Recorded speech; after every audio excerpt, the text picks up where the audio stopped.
Ayawaso by election, Ayawaso East. Ayawaso East by election, Mrashebe Janina Frimomo Mako by election. Na by election, no mono nsembebre and a PMWaba. But before then, no, my man can't assemble in free or no beyond 10 once a year. Say,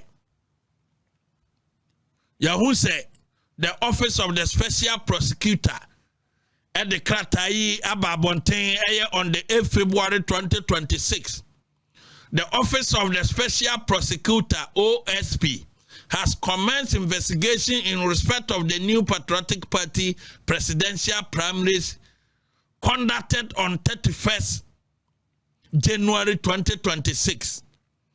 On 7 January 2026, on 7 February 2026, the OSP commenced real-time investigation in respect of the National Democratic Congress parliamentary primaries at the Ayawaso East constituency. The investigation focused on allegation of vote buying, vote selling, and the source of funding of the alleged corrupt act. During the conduct of the NDC parliamentary primaries at the Ayawaso East constituency on 7 February 2026, one of the candidates, Muhammad Baba Jama Ahmed, allegedly abetted tax to physically attack an officer of the OSP who was serving an investigative directive on him in relation to vote buying and vote selling. Consequently, the OSP has opened further investigation into the assault of an authorized officer of the OSP in the performance of his function in relation to Muhammad Baba Jama Ahmed. The OSP reminds the public that the law prohibits corrupt acts in relation to public election. It is a serious offense to engage in vote buying, vote selling, intimidation, threat of violence, and act of violence in relation to elections. Ora, Pelba bitna na. Wono office na ye de ma wono. Nhwehwe ni mu adwuma na ade ye. Ukọ dwaben. Ye appointee obi a ukotwe amanso a wonni details no. You lost the case at the Kumasi Circuit Court. Ana wa ye appeal, ana appeal no konkon ho. Ana wani magu ase. Similar case and see wo dwaben. When I can vote buying and you have the evidence, you want to prove case, and then you lost the case. And now mine spending millions of cedis to fight that case. Our court. Unnecessary actions in Kwana or Baya or initiative or minor any benefit biya. Na to see a new investigation biya or person obey. Say. What's more because Ayawaso is? What's more officer? So unko servo Baba Jama. Uya Baba Jama ne Ayawaso is investigation. Your investigation. NPP. I will say NPP presidential primaries, you know, and no more yet investigation no. Let me tell you, say Bono region. Bono other 15 region no mean speaking more, but Bono region, no party member and never communicate. No party member and never liaison with the OSP so far as the 31st presidential primaries, you know, are concerned. Young cooperative with the OSP, Bono region, other region I can't speak for them. But me manatia say. Bono region, the new patriotic party in Bono region, we will not cooperate with the OSP and now or China. So far as the NPP presidential primaries, you know, we will not cooperate. And I remember one investigation of Obia, so we your vote by investigation. Ayawaso is NPP vote buying bia nkoso no abeka say wo ye investigation afa NPP presidential primaries no ho your investigation but bono as a region no the new patriotic party yan cooperate with your office yan cooperate with your office with the so-called on the so-called investigation now obey no be am few because we need any investigation be a wo ye your investigation aye na mo investigation ni de obi an stop based on the act now the year adwuma no nobody and never stop based on the act now the year adwuma the party in the Brown region and cooperating with you get that tiatia sa nti kona ba fa so your investigation ye oh yeah way aya was vote buying ye wo vote and 5 people me kan ho sebe ya NDC fo be hun say ai OSP ye unye hu we OSP awa bon or head that the NPP ba be wuram na NDC fo na ka so say oh ye NPP so investigate ye 419 oni hwe ye mumisa OSP onti kroma na akwatia vote NDC primaries vote buying course onti kroma na akwatia NDC primaries why na hu videos no mumisa no say investigation be no timi ye fa ho mumisa OSP say onti kroma na tamale ebra montala wu ye no plane crash no wo mo koye no yanti TV cha e course TV o mo che ye hu ade no timi ye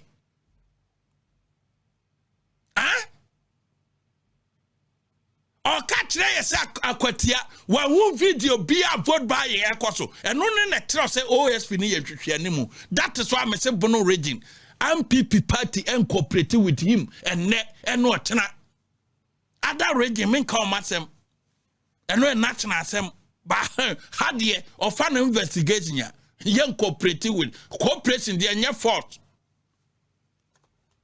and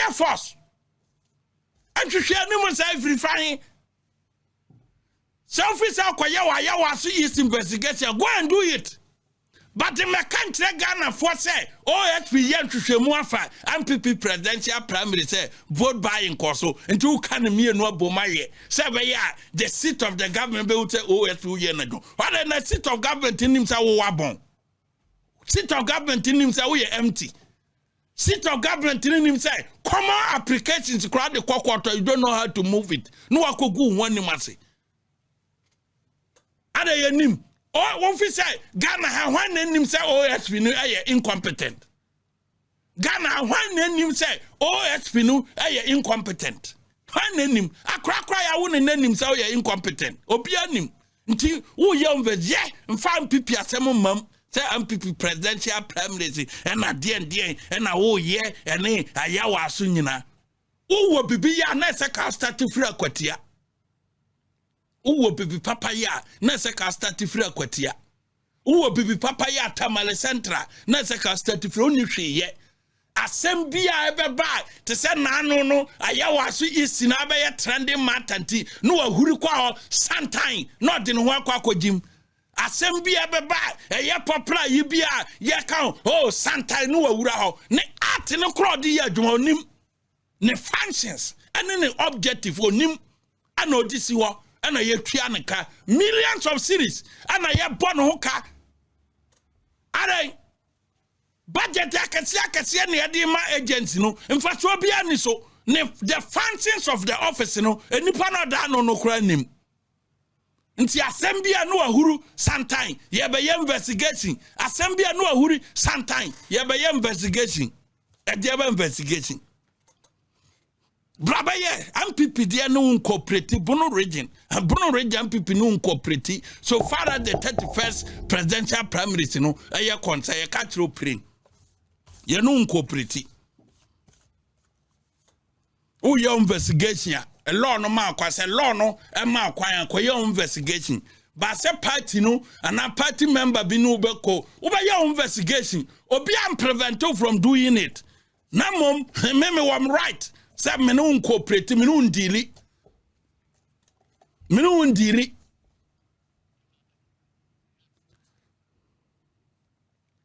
otiasie obia no ndiri ewo babia na Saturday no de so obia hu say ema NDC so nye so hypocrite say fifi kwetenum na omo wo he akwatia ne esiye vote buying I course akwatia no committee omo set up no ewo fine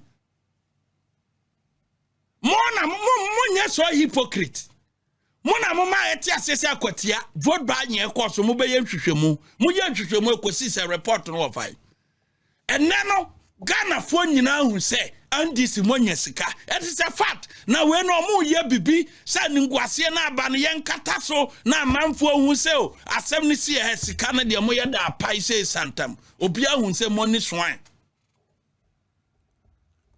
Jubilee House so communication mo amunya hypocrite say Baba Jama na ye 7 officer enti yen call no because Baba Jama there no your ambassador into one there we can raise conflict of interest.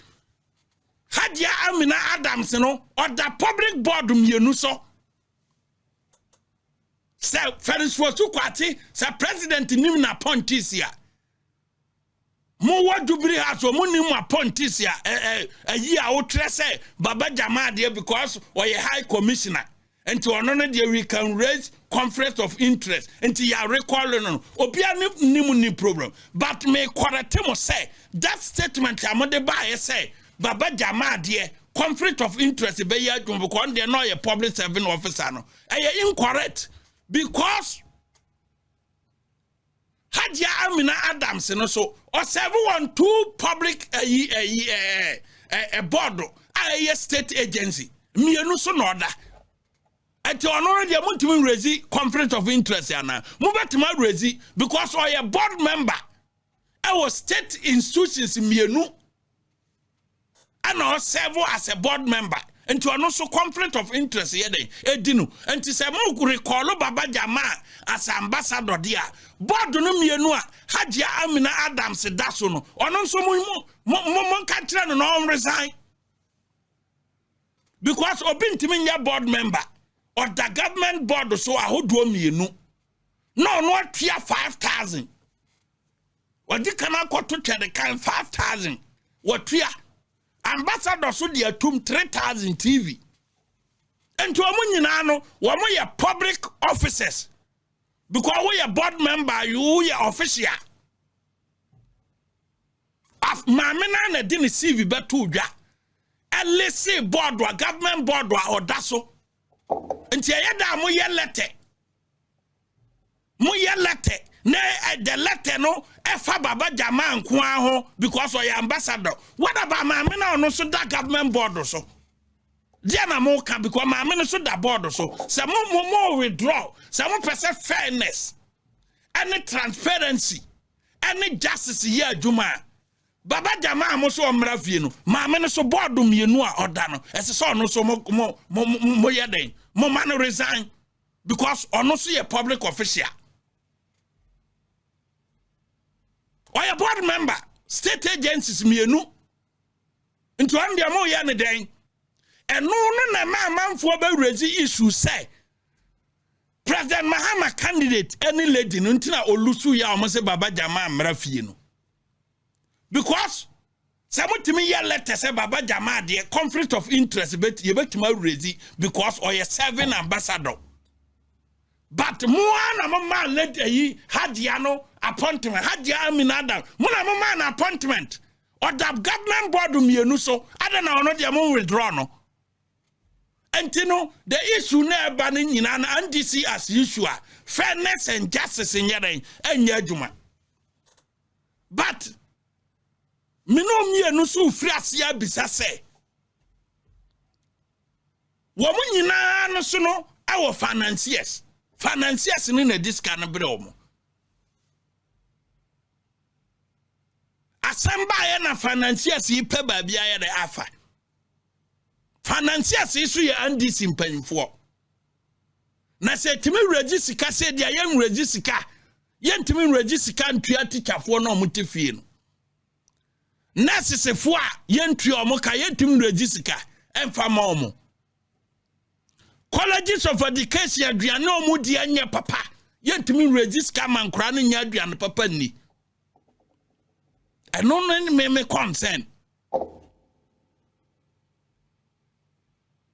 because muntimin hide say because of the reset agenda no as say a democracy no you move from away vote by in ade now the president Mahama ni kwadwo bonsu no nko abato no wantwasika yantisika otua na no how the winning presidential primaries no yanti nyandisifo na na di video by nya kwabnadufo nkrofo na na ba bonten be kan say president Mahama disika ebulu omo in the election to wasifam because we sikache ene ahunahuna ene intimidation abano nyanko bi nyemenam kai eye kwabnadufo na na be kan nti anu nhwehwemu bi bai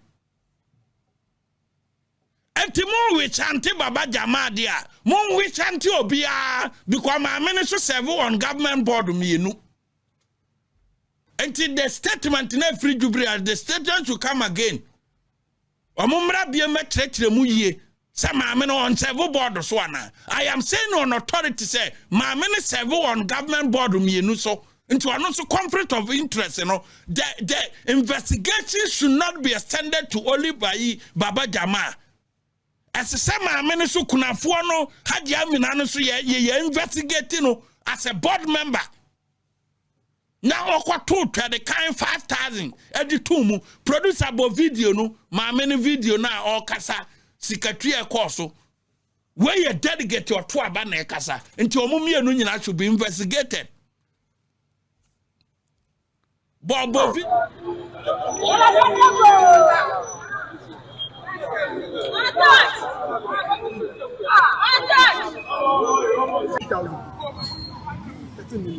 $3,000. I know they can't TV no. Yes. The late NPP were only here for 13 years. That's yes. I've been here for only here and later and then the property there. We are here. Answer Baba Jama on TV no. Na ebi no ma 50 million. Ebi no ma access. Hard. Hey, Cuba Gary. Hard. Ebi ma bag. Cuba Gary. And Kaba Coffee. And Tumakufa. Ice chest. And Muboto. And it's a Baba Jama so amateur. And no news. Everybody, I saw them swear they ever. What to What they are doing is because they know the seat is for the NDC. They are buying votes. One candidate can give 3,000 to each delegate. The NDC, the electoral college is approximately 1,300 delegates, including those who are dead and those who travel. And each person is getting 3,000 from a candidate. 2 days ago, a candidate distributed a motorbike to each of the polling stations. We have 130 polling stations. Each polling station, one motorbike. Do the calculation. Where are they getting the money from? Right now, as we can all see, the ambassador to Nigeria, who is also contesting the seats, is sharing television. Where did he get the money from? We want the OSP to also come into this to do Answer Baba Jama on TV no. Na ebi no ma 50 million. Ebi no ma access. Hard. Hey, Cuba Gary. mani nyina me wo eniama no nyina wa ha ntiese ebobo so ayawa so by election eniama ye de entice delegate 32-inch flat screen TV eno ye number 1. Number 2 motor bicycle. Number 3 9,000 Ghana cedis. Eno omo kambo mu no ena buta ye de free nyame bi ena 12 yards piece of cloth kente. Number 6 eye 4 bags of 25 kg rice. Number 7, 4 gallons of oil. Nketewa ne bi. Number 8, 1 box of Maggi cube. Number 9, kosuane mako ya palmu kama away from nkukwo nketenkete factory. Number 10, a box of Kivo Gari eno na maame ne kan ye na no kurafo no na de ma wo e kan sika 5,000 no Kivo Gari no e kan kunafo no sika 5,000 no entoma e kan kunafo no sika no ho buta e kan kunafo no sika no ho ena pad no so no menim mmerwafo na no mo no manya 65 years ni 70 no so omo de koma omo na no mo. Number 10 a box of Kivo Gari. Number 11 a box of sanitary pad. Number 12 a packet of abonike. Me niama ni nyina omo che ne na me pepa ye abonike no. Abonike ointment. And we are number 12. Number 13 a box of cowbell coffee. And a number 14, omatunidin other unknown content in a bottle for delegate. And we asram. Asram no. Asram nyina omuche asram number 14 no. Omuche asrama na ma many picture eda hon. Because ebinum pe asram. Nti ye ebinum kwa sa okọ campaign no. Omso de niama na ba fa asram ka ho. Nti o heda koye asram. Edi ne picture tare ho. A man been so demanded pad or the car home cooking sanyama cooking in ano. A Kivo Gari in nefri kunafo no ho. Sanitary pad nefri kunafo no ho. Maggi keep nefri kunafo no ho. Kosuane mako nefri kontwansi chairman ho. Ono te motor bicycle ni kosuane mako. Ana kunafo no de ye anwa Kivo Gari carbe sanitary pad box abonike eno no nkwa ma abonike na yeso nkra na edware nkra ma wo foforo no ye de nu nso osiem na de amia nkra na sa no mo ho ayedin abonike na nkura no so no omo maye nkura nketoa no nkura no ho yehia ye de fat taw mu na de abonike na fam na de atua no na kyese ne ho ayenyunu kakra ntimi de na abonike na asram no so de se amanfo fom pa because maame ne ye special asram we listening you atem ne nyina wo ho producer show atem no mayen hwe ne yenye ne yempon nyame ya adoma eda ukuoda ye betoa so ema niama na fato so fe nyame ya adoma eda ukuoda ye bahwe GN bank ho nsensem ne ya hwe ada bank na yini nyina ne enti a ye revoke ye bahwe ne ya ka ho asem sa so na eda ukuoda ye bekwa akọhwe thief mine Kevin Taylor asase akọde ani edini area 1 acre plot lander one ne yire foforo awaware no ani sansa Delhi omukọ akọwia e wo pon katamanso ye the documents ni nyina eda ukuoda ye beka ho asem no mahu Kevin Taylor ne subanya ordinam asase so o mameka no kreda ye na trader mponkwa amena sese waboy ho ban ene da dua yi madwumadie atimi abaso onyankopon enka obia ho eda ukuoda ye besia